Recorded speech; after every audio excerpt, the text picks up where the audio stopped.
Hello, and welcome to another episode of Fibre Mates. My name is Gay. I'm a technical editor for Knitwear Designs and avid knitter living in Melbourne, Australia. Before I go any further, I'd like to acknowledge the traditional owners of the land on which this episode was recorded, the Wurundjeri people and the Tongarong people, and pay my respects to their elders past and present. This episode is the third installment of the technique deep dive into yarn substitution that I recorded with my friend Susanna Cartinen, who is also the mastermind behind Santa & Co. Patterns. We've had so much fun recording this episode that we had multiple hours of content, and I've broken it up into smaller chunks. So the episode, or part one, was in relation to fiber content. Part two was all about construction and how the different construction techniques impact how fiber or yarn behaves.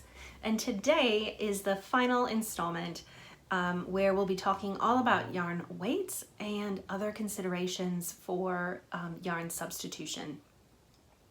I really hope that you have enjoyed the previous two episodes. If not, go and check them out because they'll help you understand this episode a little bit more.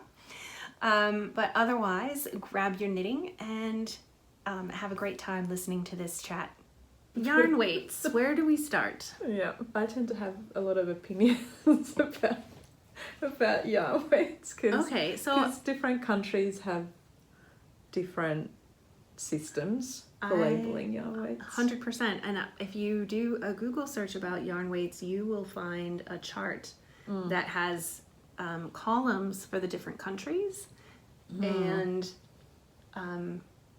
it's probably copywritten, so I can't put it insert, but I'll put a link to it below. So other different countries use like these symbols that are like a little skein of yarn with a 1 or a 2 and a 3, right? We don't have that here. That's an American. I think it is. Yeah. I'm pretty sure that was in the USA column. But I wasn't a knitter when I lived there, so you don't. I don't. I don't know. Yeah. Anyway, I know of them, but I don't really use them.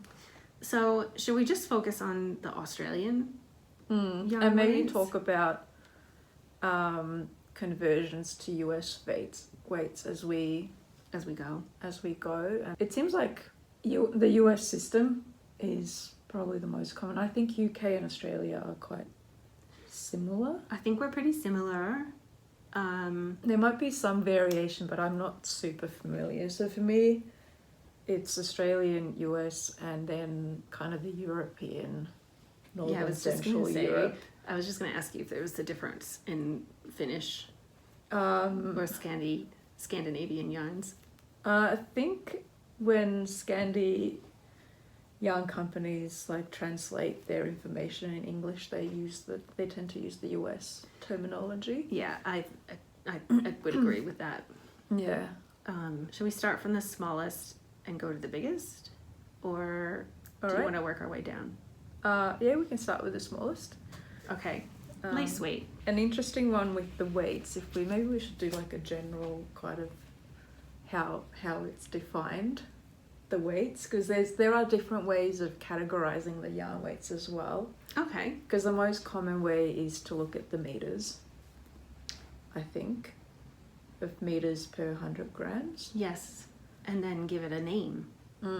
Based on that. And this is for knitting yarns. There are other systems as well, like Tex, which is used more industrially, I think. Oh. And the NM system.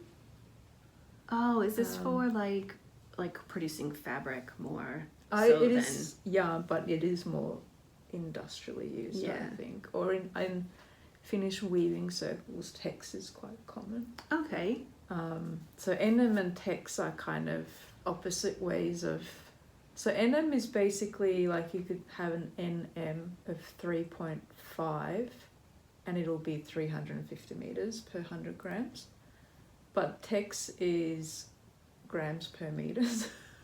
It flips it. Oh my gosh. All right, so that's too much math. Yeah, so we're not going any further with the whole Tex thing or the NM. Just a little note that there are different ways of like talking about even the meters per grams. And I suppose to make sure you're speaking the same language. Or yards per ounces.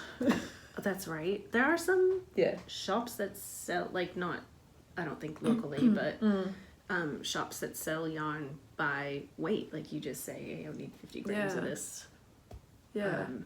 But in terms of reading knitting patterns, I think most designers these days, the yardage requirements are stated in length, so meters or yards, or I think usually both. I do both for mine. I think it's I think seems it's to pretty be a bit of a standard. Yeah, to have both units listed. If I had a designer that came to me without with only grams, I would be like, can we just, because it would take about 5 minutes to convert that using the yarn from the sample. But usually ounces are not used though, it's just grams. But yards and meters per grams. Per grams. Yeah. That's right. That's Even funny, though actually. ounce, like you would buy yarn by the US. ounce. Yeah. Yeah. Yeah. To add to all of the. So you might need to you could convert from ounces to grams. Yeah. If you needed to. Yeah. But the main point is just be aware of all these different options and make sure you're paying attention to what unit of measurement is being used. Yeah. And maybe I'll just make the point that throughout each, it's the thickness of the yarn over the distance that like gives it the weight. Yeah. And that depends on the yarn construction and depends on the fibre content as well. Right. So you can't directly say that, even though there are broad classifications, and if you look at the worsted spun, sort of your standard wool yarn, you can use that as some kind of a benchmark. And if you have a yarn that's very similar, then you can go, all right, well, 200 meters, 200 to 250 tends to be an 8-ply or DK worsted in US terms yarn. Yeah. Or 400 is a fingering 4-ply weight yarn. Yeah. But as soon as you start varying from the type of construction and the fibre content, then those rules kind of go out the window. Yeah. So if you're using a DK weight, for example, blown yarn, that might, when you look at the meterage per 100 grams and you try to substitute it with a spun yarn. Yeah. The weight is going to be a lot different. Yeah, and like fibres like cotton is heavier than wool, and alpaca is heavier than wool. Mohair lighter. Yeah, mohair's light. I don't actually know about silk. I would say heavier, but I don't actually know. I would have thought heavier as well. Yeah. But then another method of judging, if you have the weight but you're not sure, you can do wraps per inch. Check. Like a pencil test. So literally just taking the yarn and wrapping it around any object, really. There's little actual little doodads that are made just for that, and they are very cute. You could have a doodad. Yeah. But you don't need to. You don't need to. You just kind of, it's obviously not lined up, but like before I make a tourniquet here, you line it up and measure. You probably want to do a little bit more than exactly 1 inch. Yeah. So you can kind of get a bit of an average. Measuring out how many strands you have lined up next to each other within 1 inch, and without stretching it, sort of trying to keep the yarn in the natural state, right, which can be it can be a bit tricky. It can be a bit tricky depending on how elastic your yarn is, because look at that chainette, the chainette one, right, that had so much stretch versus this that doesn't really have much stretch at all. Exactly. But in general there are categories. There's lace weight, or also called 2-ply over here, and that tends to be around 600 to 800 meters per 100 grams. And this is one example. this is Isager Trio, which is linen, cotton and bamboo blend, and this is 700 meters. Oops. So this is a very thin, and because it's plant fibers as well, it's very sort of, it looks very thin. It feels quite hard, almost stiff. It's got some stiffness. You can feel the cotton Yeah, in there as well, that I think is adding a bit of softness, but and the bamboo. Yeah, and there's it's no ropey. elasticity, like none. Yeah. It's and then the almost opposite end of the range is the mohair, which is also not very elastic, this one. If you look at them side by side, you kind of... But you can see there, like Yeah. we were talking about Yeah, before, about how they knit up. Like Yeah. if you just So this- knit the yeah. green yarn, Yeah. that blend, versus just knitting the mohair, the Yeah. fabric will be entirely Oh, different if so you use the different. same size needle. Yeah, vastly different. Mm-hmm. Yeah. But in terms of looking at the meters, the mohair is... Do you remember what the... Well, it can depend, but normally I need 100. It's effectively Was it like 250 per 50 grams? Something like that. What's that, the 800? Over 800? Yeah. Yeah. So even even longer than that linen one. Yeah, yeah. Because, yeah, this one would be quite a dense kind of a situation. Yeah. Whereas this one has a little bit more air in it Yeah. as well. Well, it's 600, so it's kind of going in the light fingering. I would say 600 meters, although it's silk, so it's slightly different again, but I would put this in the light fingering Yep. range with that sort of meters. So I do tend to personally start with the meters, then look at the yarn properties and see how that changes Yep. things. And then we'll go to probably one of the most common Fingering weight. fingering weight, Right. great for socks. So great for socks. This one is a Skein Sisters Fabulous Sock. It's 400 meters in the 100 gram skein. That's, I think, fairly standard. Yeah. Although is the single. This one is a 4-ply fingering, and it is 410 meters. All right, so it's a little bit, you get a little bit more yardage, but what that means is the yarn's slightly thinner, but it knits up close to a typical fingering weight gauge. And that's as a general rule, I have found that if you have which this is a single, but it's also looks like more of a woolen spun. it does look puffier. But let's take the one that I actually know is woolen spun. So this one's the Jamieson and Smith woolen spun, and this one is That's actually light fingering, hey? What's the... well, technically in terms of length, yes, but if you look at how it knits up, so in terms of length, it's I think more like 500. Oh, wow. So I think technically it might be called light fingering, but it knits up very similar to the fingering. So when you have a woolen spun, I have found that if you have 400 in worsted, it's about 450 to 500 in a woolen spun, and that kind of gives you an equal sort of gauge and the sort of fabric, Yes. because this one has so much more air in it. Yep. And when we're talking about worsted, then we're talking about the spinning rather than the weight, Yeah, which is another thing we're coming to. confusing thing. But Yeah. we'll get there. Yeah. Get there. But that's my personal sort of reference, and how I came across this was with Brooklyn tweed yarns, because that was the sort of woolen spun yarns that I started. Yeah. Like the first woolen spun yarns that I worked with, Mm-hmm. that I knew that were woolen spuns, like became aware of it. Yes. And that's the kind of range that they use, is they have the 400 for their worsted spun. Or had. Fingering, yeah. I know. It was sad. I know. And then the woolen spun version of the same yarn weight was 500. Okay.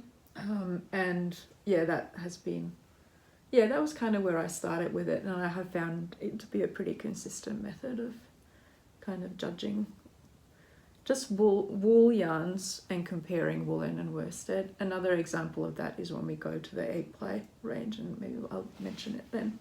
But it seems very consistent with my own experiences.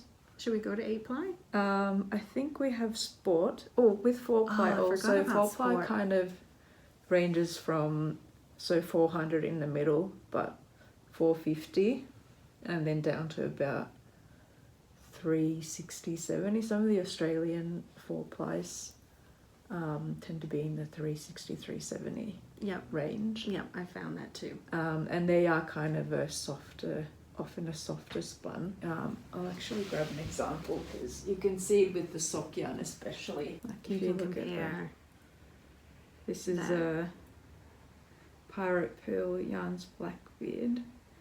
And I'm not actually sure what construction this is. It's definitely a 2-ply structure, and it's more loosely plied. The twist is a lot looser. But I thought Blackbeard had a bit of silk in it. It does, yeah. I'm thinking worsted spun. I feel like... Or semi. Could be semi. But definitely a loose spin. I'll need to ask Katrina. I love this yarn, and I love that color.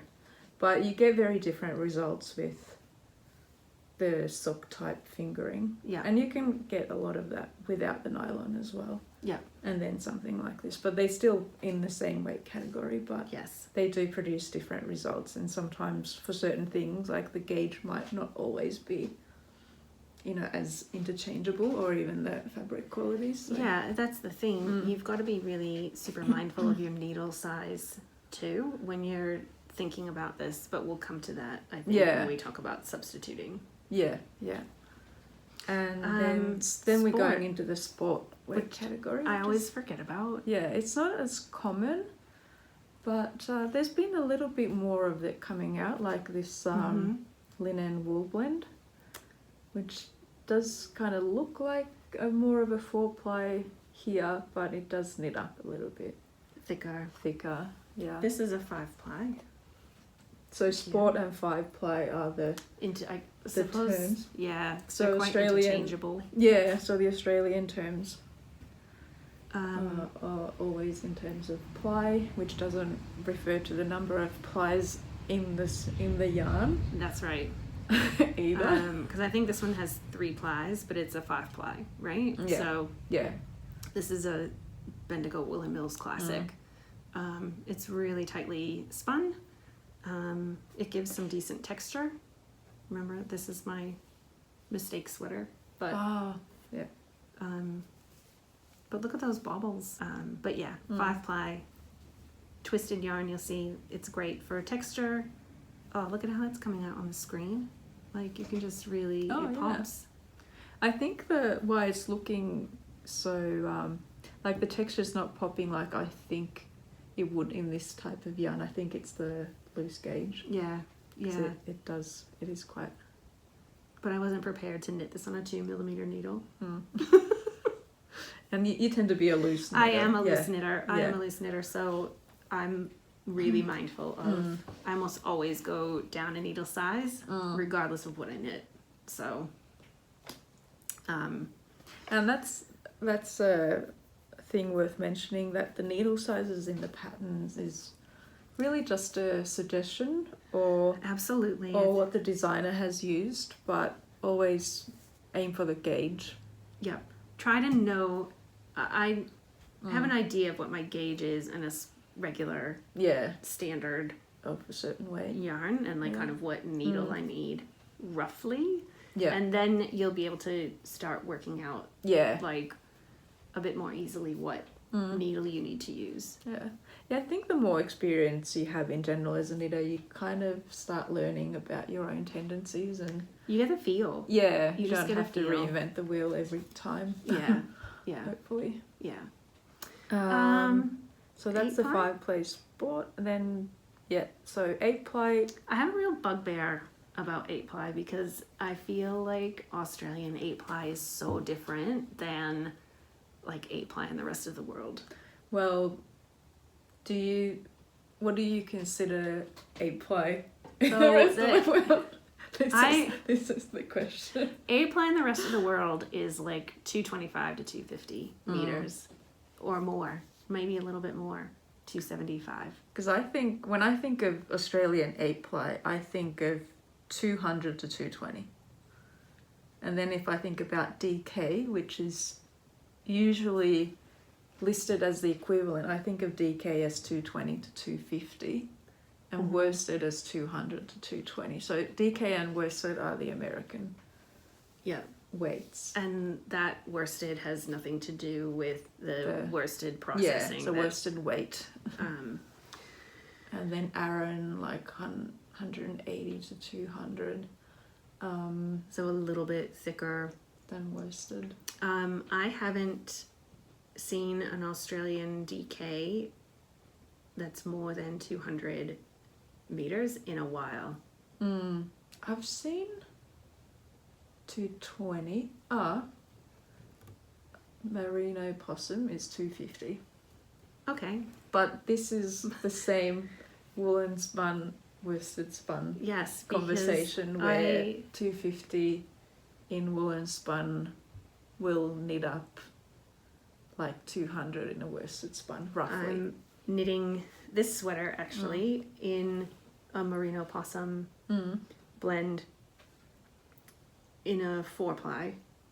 It was sold as a 4-ply, but the pattern calls for a 5-ply. Oh, okay, yeah. So yeah, it knits up like a 5-ply. Yeah. Like using the merino possum 4-ply instead of something like this.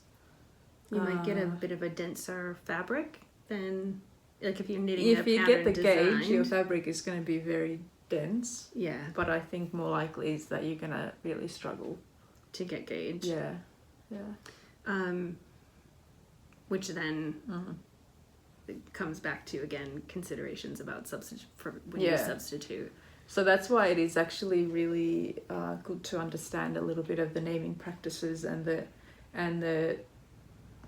different ways of like cross-referencing the different yarn weight labels in different countries, because there is variation even between people. Like I have my own take on it, and then other people will go, that's not worsted, that's DK. Yeah.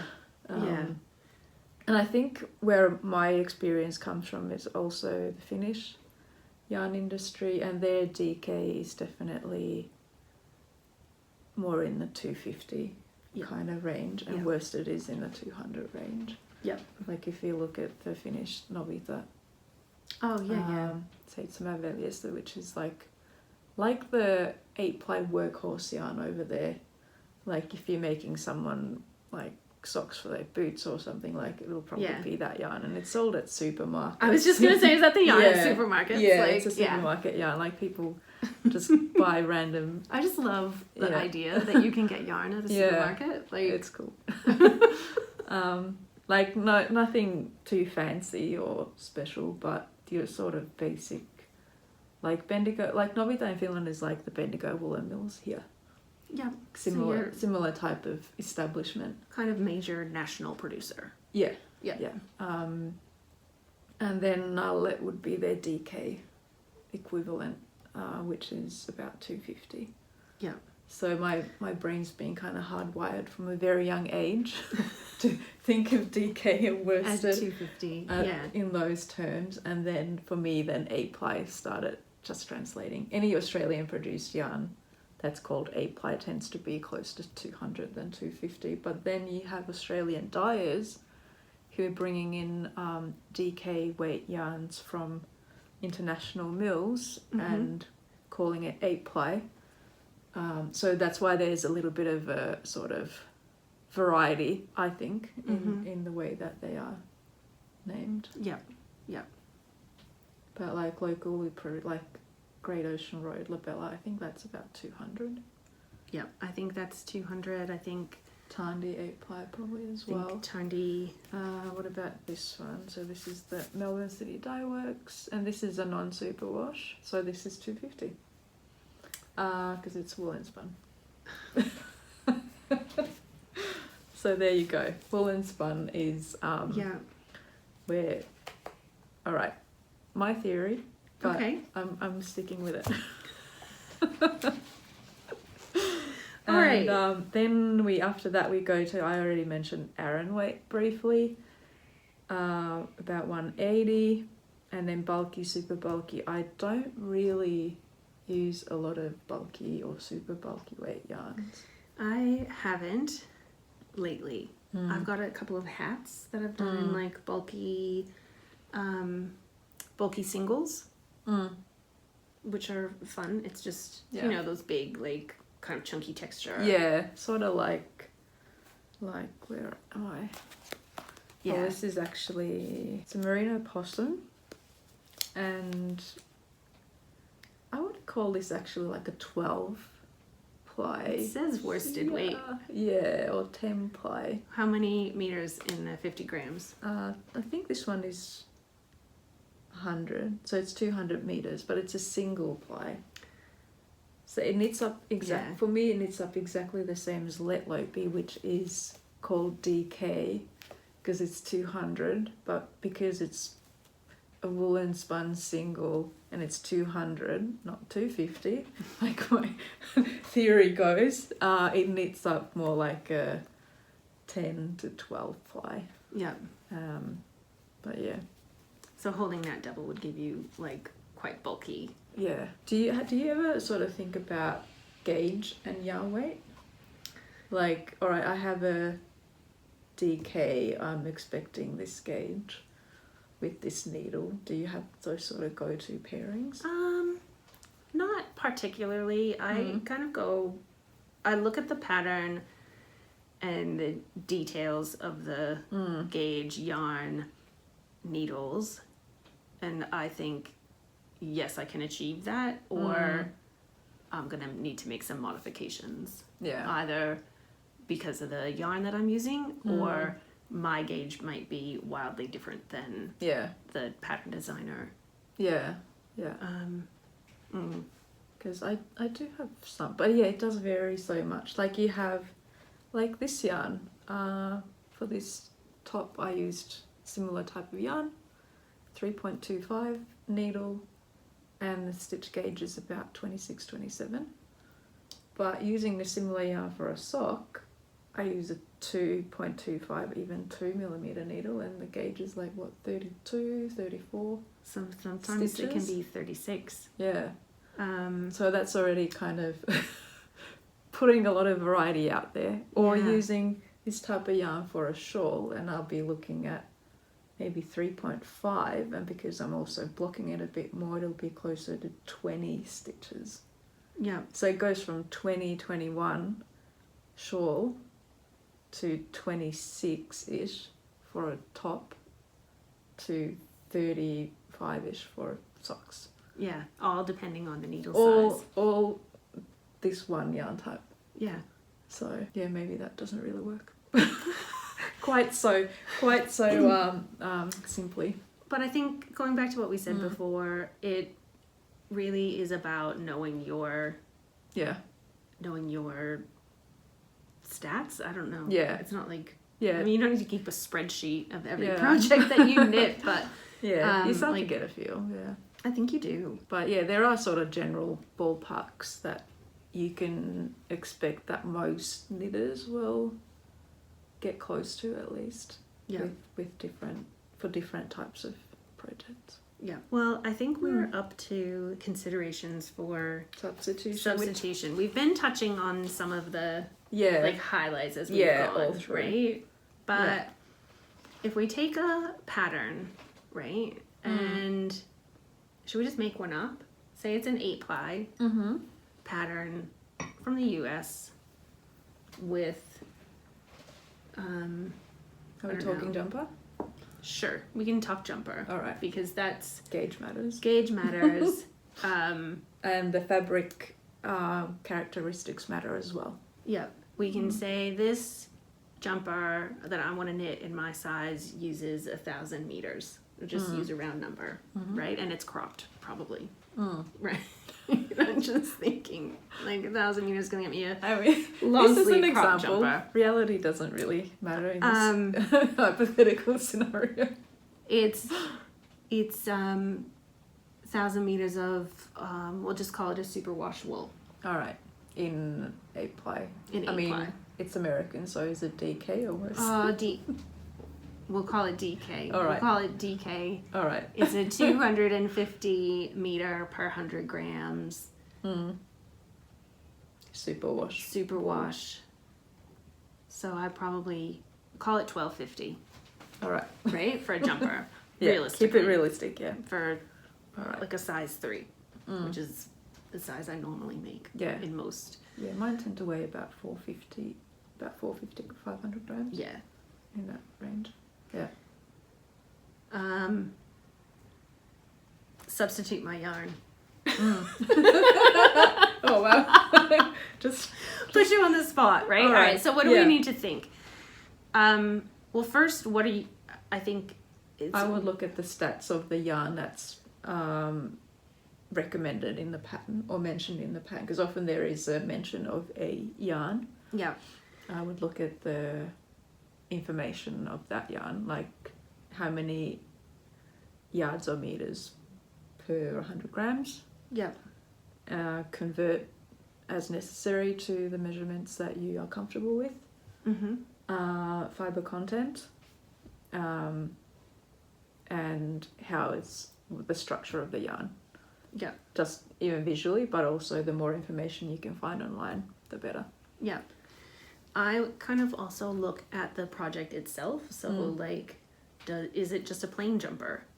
Or does it have really intricate cables that you're going to spend hours and hours working on or unpicking if you're me? And like, or is it like one of those, I was about to say flowy, like, is it drapey? Yeah. Is it a drapey design? Do you know, like sometimes they have the ones with like the little pin tuck in the back and then it flares out? Yeah. Right, it might have that effect. Or also, like, what do you like about the design? What are the features of the design that you really want to like emphasize as well? And of course Ravelry is great. I always used to. I don't do a lot of knitting from other people's patterns. Yeah. But when I did, I would go and have a look at what other people have used, because there is really a way on Ravelry to do that. You hit the projects tab, right? And then you can like get yarn, almost like yarn, like a suggestions for which yarn to use. So you can kind of see what people have used, what it looks like with that yarn, and some people helpfully put together notes. Yeah. Which is great. Really nice. So we've looked at the yarn, we've looked at the pattern, and then kind of putting those two together by deciding like how do you want yours to look compared to the original one or the ones that you've seen online, and kind of if you want it as close to the original as possible, then I would recommend using a yarn that is as close to the original yarn as you can get. That's your safest option. I don't know, I always enable people, buy the yarn. If you really want that sweater looking exactly that way, try to get safest bet is to get that same yarn, for sure. But if you can't for some reason, if you can't, so this is I think non-superwash you said, but for our example, the 8-ply. So if we're gonna try and substitute a yarn for this yarn in a sweater that has maybe some nice color work in it, right? Maybe you could actually substitute some plot-to-lopi. It might require some math, right? Depending if the gauge is not exactly, if your gauge isn't coming up, and I can fairly guarantee that you do not want to unpick that yarn. this yarn. I think that would be a bit of a disaster. Yeah, I agree. Hadn't even thought of that. Yeah. Yeah, that wouldn't be fun. Yeah. But if you really want to use some kind of yarn like this, maybe you can, like if you've got a sweater quantity of this in your stash, you can, there's a couple of options. You could use a smaller needle and recalculate everything. Make a bigger size. So use some math. Or you can pair it with... Okay. Yeah. Ta-da. But you will lose all the lovely cable details. You might lose some of the texture. Yeah, you don't get the same look. And it's about, like, if you really want to use that yarn, and that's the only way you're going to end up making the sweater, then go for it. Yeah. Did you already mention holding it double? I think you did. No, actually. You could have held it double if you've got enough. Yeah, that's another option. Yeah. As well. Or if you have... like you could just use 2 different yarns if that's what you have in your stash. Double, not just like 2. Yeah, like but there's always a bit of there's always a bit of testing involved. Maybe you wouldn't want to marl those 2 types of yarns, right? But and did you know that was an interesting finding in one of my test knits was a jumper, one of the marled jumpers, I think Fibre sweater. Yeah. Where you're holding, it's actually with this woolen spun yarn with 2 strands held together, so it works up like a 8-ply worsted weight yarn. Some knitters were using woolen spun, like the pattern recommends, and others were using worsted spun. And there were 2 main differences, and one was that the worsted spun wool, the marling wasn't as even.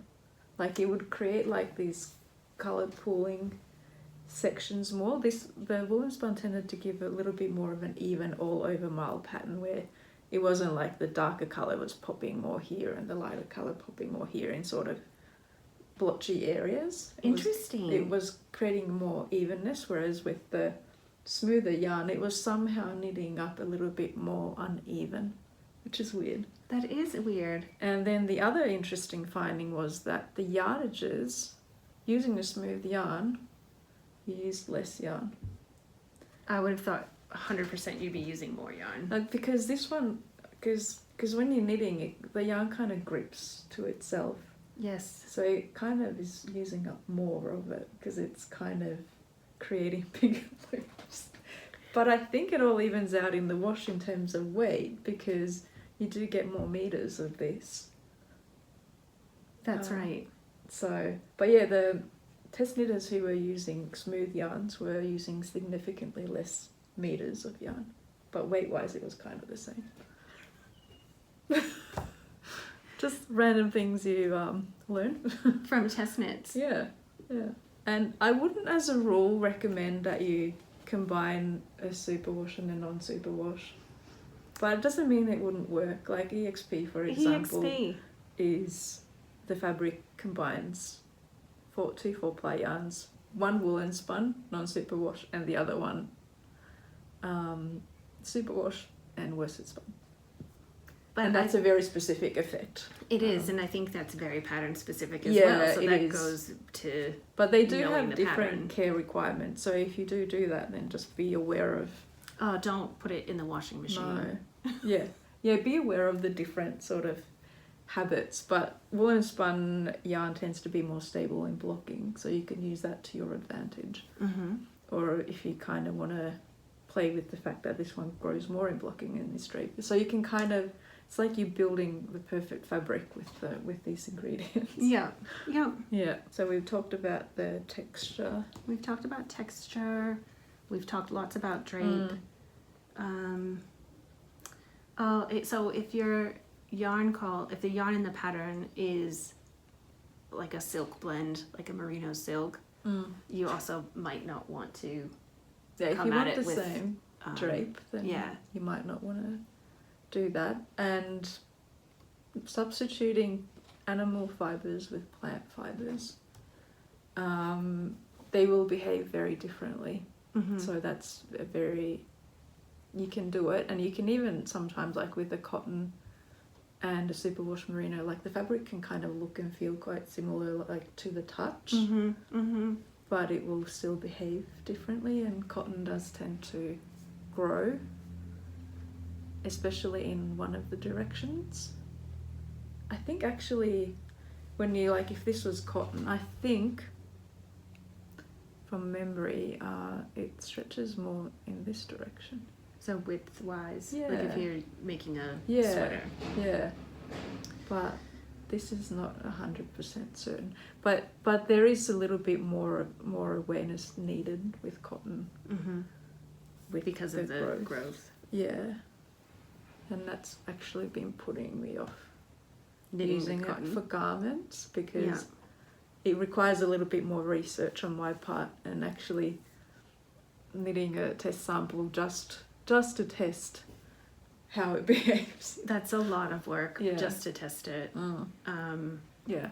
And I reckon just as with wool, there's the same kind of variation and variabilities in cotton. So yeah. I'm sure not all cotton is created equally. Yeah. Yeah. But yeah, definitely something to be aware of, and not something I would immediately recommend in garments. Yeah. Unless you're prepared to do a bit of the research yourself, or if you're just very familiar with working with that fibre, then it might be a lot easier for you. Yeah. Go for it. I always want to encourage people to just try different things with the understanding that it is an exploration. Yeah. Because you can get some really, really cool effects and interesting things like that. I'm thinking about holding cotton with alpaca silk. Like, I just feel like that would be quite dreamy. Yeah. But I am a little bit worried about growth. But then maybe the shawl. It would a shawl. Good idea. It's actually a great idea. Yeah, silk. I actually really do want to knit a summer top with this yarn. Yeah. But it's beautiful. It's so nice. But I think it requires a little bit of trial and error, and probably knitting with quite a small needle to make the fabric a bit more stable.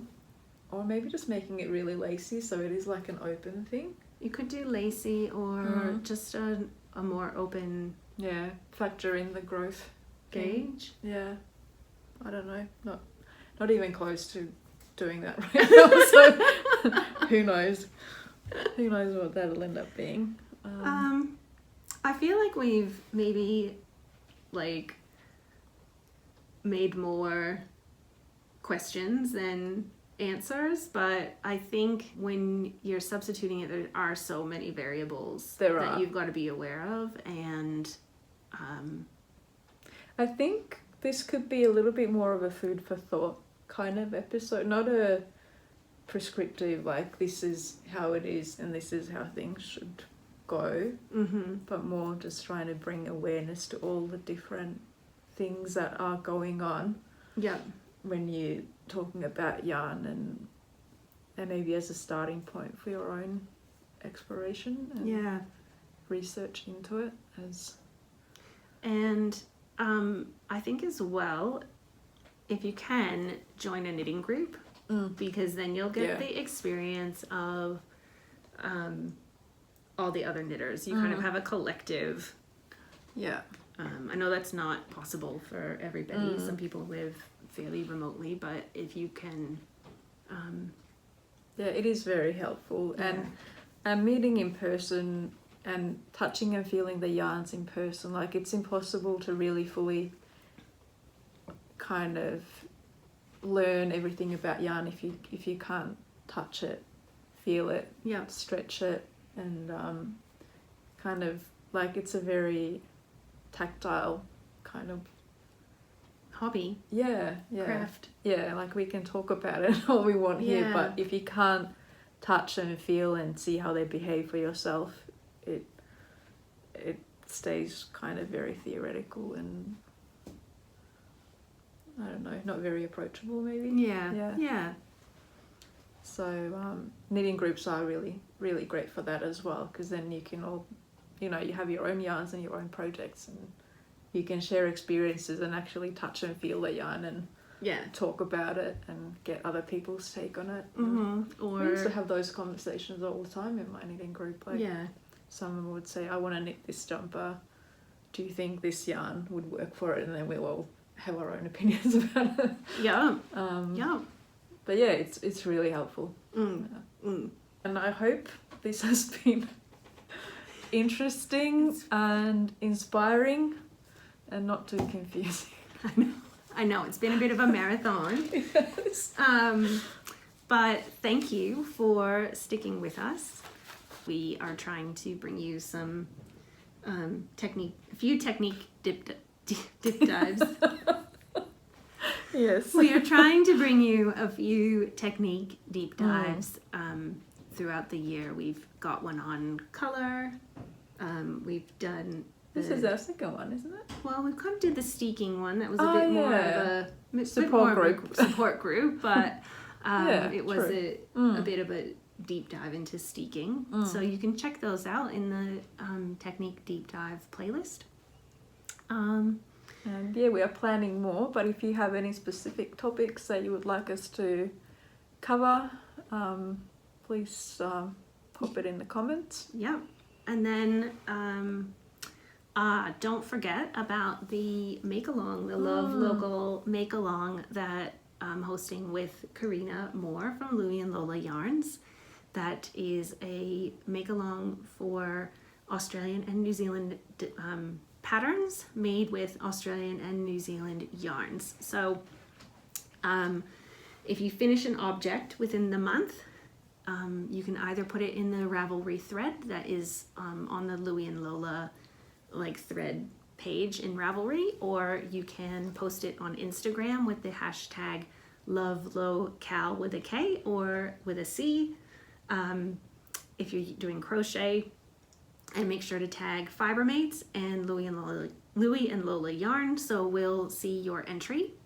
So that's been really, really fun. And aside from a few Stephen West projects, I've been knitting all Australian all year.